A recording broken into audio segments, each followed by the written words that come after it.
but like if you're not asking your customers how they heard about you at least once or twice throughout that buying journey, you're missing a very invaluable piece of data.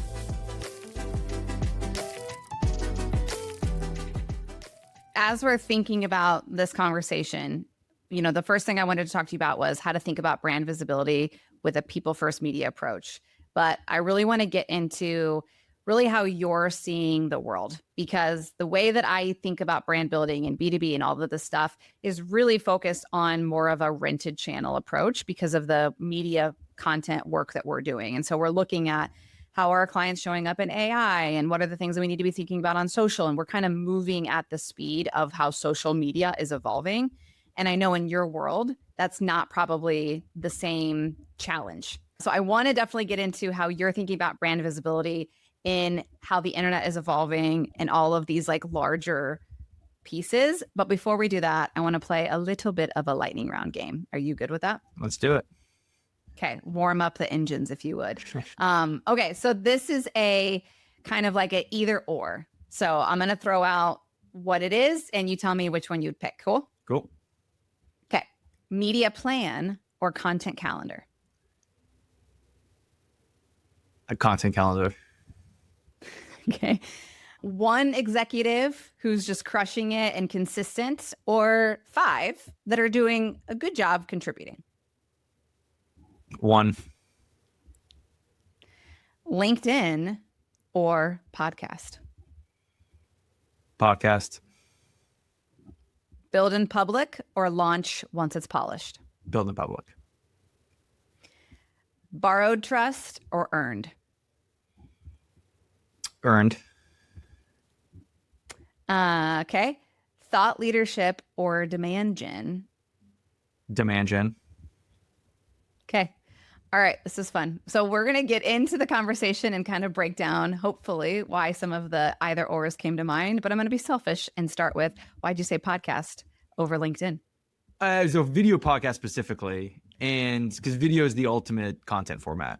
And it gives you the optionality to distribute that content to so many places in so many ways to so many people.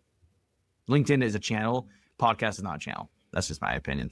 That's interesting what you just said, because podcast is a channel and No way. content. No chance. It is definitely a channel. It's an asset. How is it not a channel? Apple Podcasts is a channel. Your podcast is not a channel. Okay. Your podcast is not a channel. Fair. I will succeed. What is that? Not succeed. Secede. What do you say? I can't say words lately. Like, I know them in my head, but I can't say them out loud. You give in. You give in to my correct answer. I give in. Okay. So I want to talk about brand visibility. And that's really what started this conversation of me wanting to actually chat with you specifically because of the persona that you work with and honestly, all of the experience that you've had. You've been a part of really like the journey of the internet. Can I say that? I don't know. But definitely that's not true. Not true. No, but yeah, sure. It's kind of true with how marketing has changed over the last 15 years. I mean, we've seen it all from lead scoring and in inbound to now unbound and sort of all of these ways that marketers are moving and trying to think. But at the end of the day, from my point of view, we're really trying to solve a brand visibility problem. How do more people find out about us? How do we solve their problems? And sometimes how we get there is contingent upon how we measure what we're trying to manage. So my question to you as we get into this conversation is, when you're thinking about brand visibility, what are companies actually measuring when they say they want more brand visibility? I mean, it really depends on like the stage of your company. With everything in marketing, it depends. Like if you're a public company who has the resources to truly do, quarterly brand visibility studies, you're going the gamut. You're going to, find a company that does that for you. And you're going to really understand visibility sentiment across the holistic landscape compared to your competitors, right? And that's going to give you a ton of different insights. And that's also like not digital brand visibility. That's just all of it. That's not tenable for most companies. I think it really starts always with your customer profile, like who is your ideal customer, and measure what matters in relation to like where are they and like what channels are you activating, right? So, brand visibility, I mean, okay, think about each channel. AI search, there's like the visibility piece now, right? And then there's like the citation piece. And then sure, there's the actual like referral traffic and conversions that come from it. That's obviously one that a lot of people are talking about, Rachel. Visibility in communities, it's harder, but like, the more public versus private communities, right? That's another place you could look at.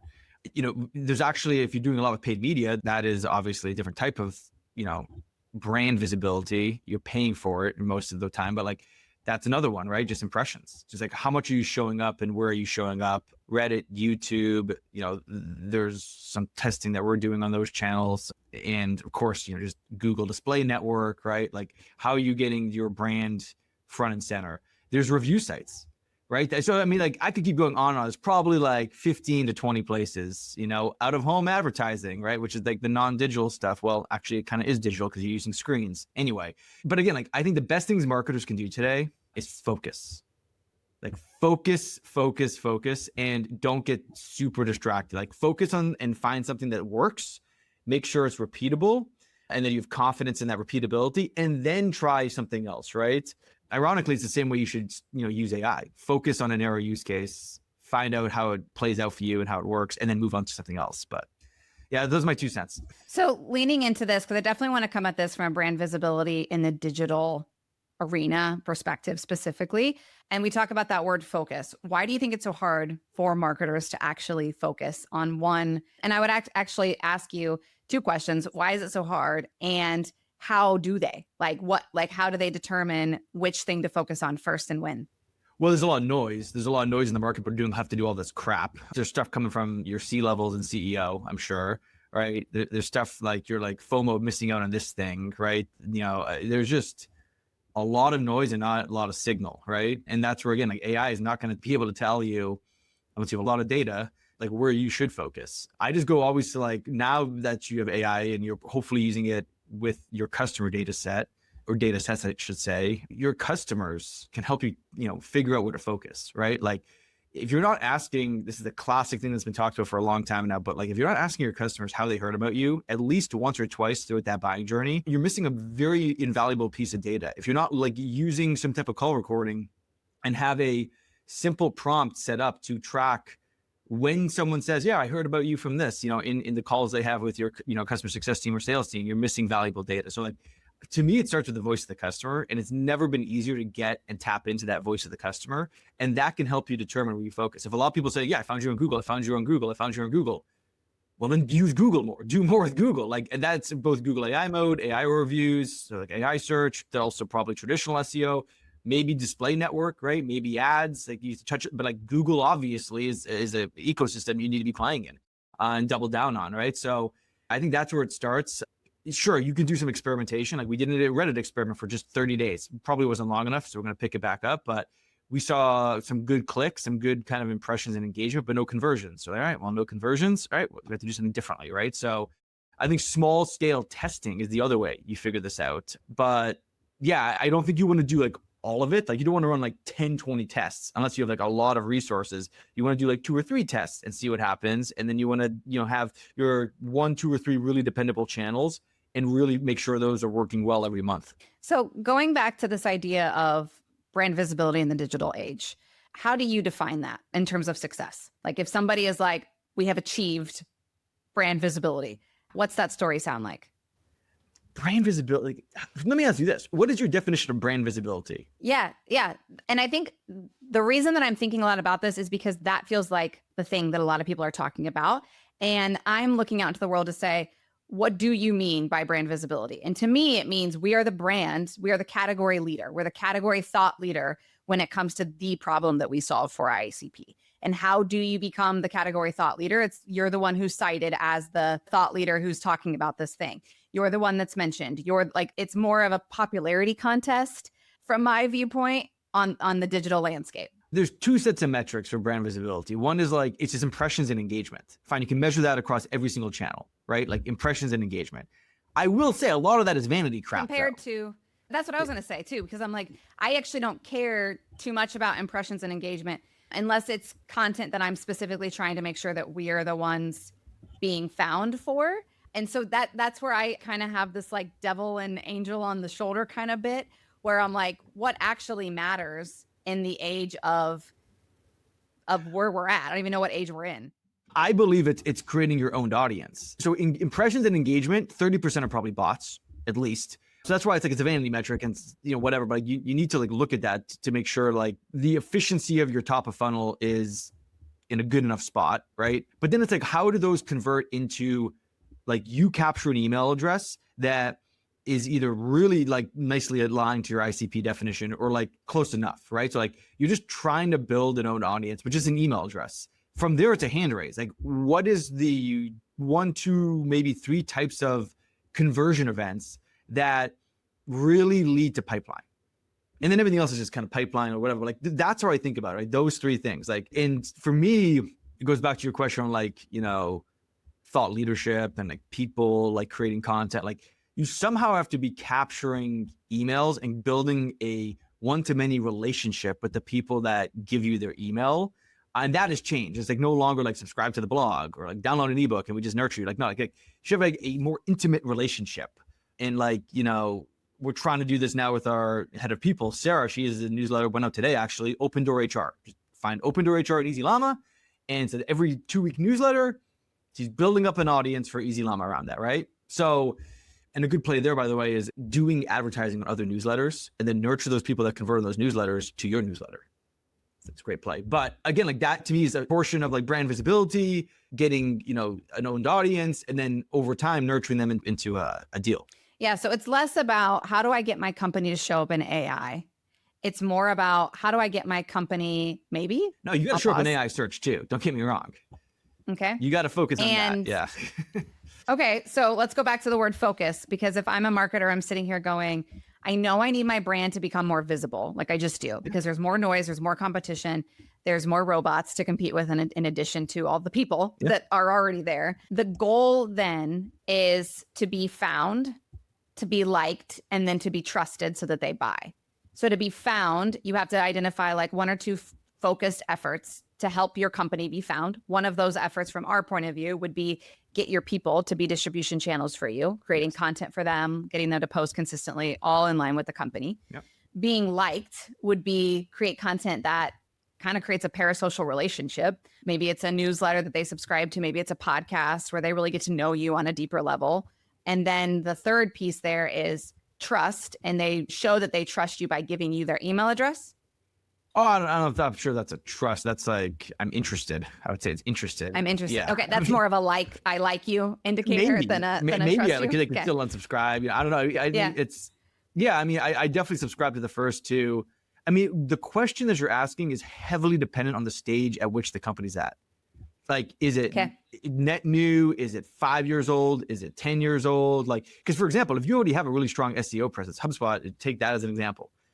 They're like, no, we're going to throw out that playbook and we're going to take our SEO assets. They've lots of SEO assets, traditional search assets, which still do work a little bit, but we're going to redeploy those, change the strategy of those to AI search. And they did a really good job of that, right? Like that's like, so like, but like if you don't have any SEO visibility, like you don't have any search, it's like, well, you're not going to do traditional SEO then.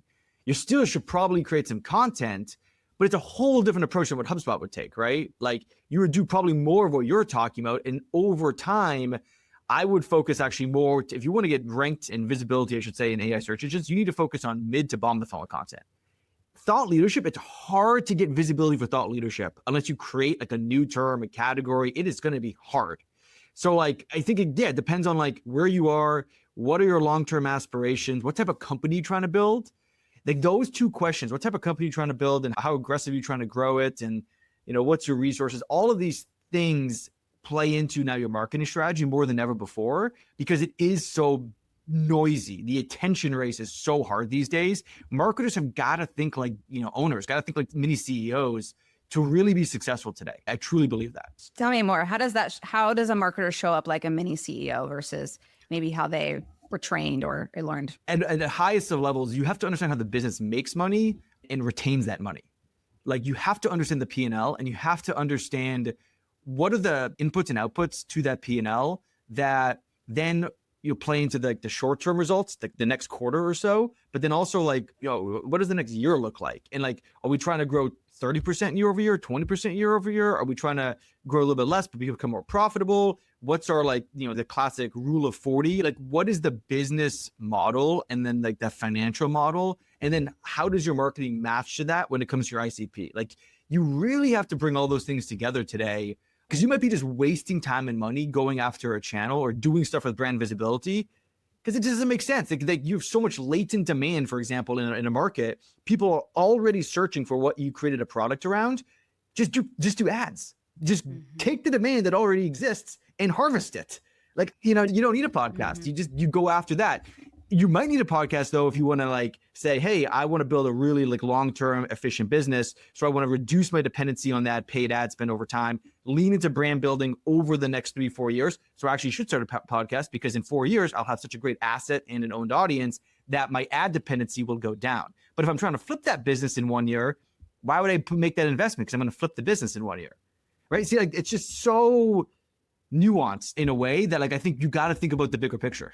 Yeah. So what I'm hearing you say, and I would say like most of the people that, we typically are working with, I would say are medium-sized businesses. So they probably already know who they are and what they're trying to do, but they're inundated with information on what they need to be doing. And so it can feel overwhelming to go like, well, how do I begin? Where do I start? I already feel behind. What are some of the things that I can do now to start to feel like I'm making momentum, even though everything's changing so fast all of the time? So what I'm thinking about is sort of like this idea of the approach that you and I have talked a lot about, which is like people first media. And so I'm curious, if you were put on the spot, which you're being put on the spot, and you were told you could only do 3 things, what would you do and why? 3 things for what? Give me a goal. Like, what's the goal? For pipeline, generate pipeline. 3 things to generate pipeline. The first thing I would do is like go back to what I said before, which is like, what is working today and what are customers saying in terms of how they're finding us? If you're giving me the example of like that, mid-sized business, start there. Like, do more of what works and like do that better. Number 1. First of all, what you're saying is so like, duh. But it's also like when we are given so much information, it is sometimes hard to get back to the duh. Because we're like, well, we're missing that. I'm doing that. Like, even like when you think about it in your own life of like, I'm like, if you had the scenario where you're like, I'm so out of shape, I don't even know where to start. And it's like, just start by walking. Yeah. You know what I mean? Like, just go back to what you just know how to do. Yeah. Like, you probably be all right. No, you definitely would be all right. Okay. Yeah. Yeah. Number 2. Number 2, then it's like the classic 2x2, like low to high impact, low to high effort, like a brainstorm with your team, yourself, with AI, whatever, and ask yourself, like, what is like low effort, high impact things that we're not doing that we can test, right? And like, and ideally you have like some conviction that those work, either because competitors are doing them or, there's a lot of signal that like you should be doing that based off your ICP and whatnot, but like find 2 things that you kind of really aren't doing right now. And these are more short term. I'd say like, 3-6 month things that you can really understand in 3 to 6 months. Like, what is it going to work? Is it not going to work? And do those things, right? And then the third bucket is like the long-term stuff. What can we do? What's like the 1 or 2 like long-term things that we're going to need like 6 to 12 months to really understand, but we have pretty strong conviction they're going to work. So it's high effort, low impact in the beginning, but potentially high impact down the road that we can also get some early signals from and figure out. And that's just how I would prioritize it, right? Because at the end of the day, like if you're in marketing, most marketers, should be beholden to pipeline, and they got to produce pipeline for their business or they're going to be in trouble. Well, and so when we go back to kind of the core way that we see brand visibility working within a people first approach, it's like, yeah, you have your owned media asset, which would be a podcast. And that podcast could obviously be like a video based show and all of that kind of stuff. And then you're squeezing out all the good juice for it. That to me would be probably in bucket 3, right? That's like a long-term play that you're going to run for at least 6 to 12 months. Unless it could be short term. Tell me how you see it. So like you how do you see it short term? You could do a 3 to 6 month show where the whole show is about the stories of your customers, and you're going to use that across all of these different channels, right? Like all of these things you get from the stories of your customers. Every episode you get, you're like, all right, I can deploy an ad. I can deploy this over here. I can deploy that on my website. And you can measure like how an A/B test of like, well, let's do this type of ad versus this type of ad. Let's redo our lead nurture. When we could go back to that email example, we're trying to nurture people into relationships that eventually become pipeline. We're going to use more customer content in that. Let's see how that performs. Do an A/B test on that, right? It's never been an easier time just to do straight up A/B tests. And I think the biggest, thing most people don't do is they don't go back to the voice of the customer. So a short-term thing would be able to do like a 3 to 6 month show and measure like the efficiency of that show. What I would do though is like every time you have a guest on the show, it's like, hey, thanks for being on the show. Do you know anyone else like yourself that might need our solution? So you're getting word of mouth referrals from those guests. Like you could do it really intentionally and test that out and prove it out. It's like, oh, wow, this thing really does work. Maybe we should do a longer term investment of like a more thought leader type show maybe, or something that's a little bit more like, but again, like that customer content from an AI standpoint, AI search, like that's what AI search engines need is like the customer product type marketing content for you to show up in there. So that's a really tactical example, but like, I think that's a 3 to 6 month thing you do. You can get a lot of value out of that and you can learn a lot. Well, I think to that point too, where people I think sleep on podcasting as a short-term like opportunity would also be in like doing some original research, because you could do customer-based research, but you could also just do marketplace research using a podcast. And then you're the one who's the author of that content. And so you're doing a short-term play that will also compound over time. Yeah. And so I think that's a way that you can create sort of a bridge between both an experiment or a short-term play that will actually impact you for the long haul too. Yeah, I mean, the thing we're doing right now is we're creating a community called The Herd. It's live. We have our first event coming up at the end of June. It's a wine tasting for 30 of the founding members.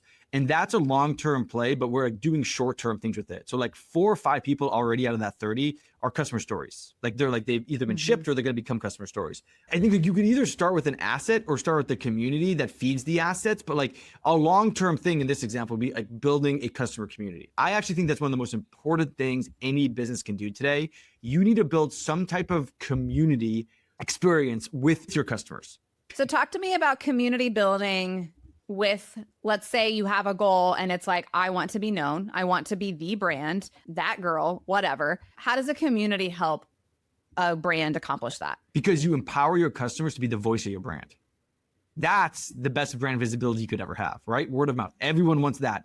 Then do more with your freaking customers. Like it's such an obvious thing. Like, Rach, if I was you, like I'd be like doing a shit ton with your customers, like all the time, right? Like it's just like customers, like sharing how much they believe in people first media, how much they believe in everything you're saying. Like I am highly convinced, like we do a zine, it's quarterly, maybe it's every 6 months now, like a magazine. We did that magazine in Q1.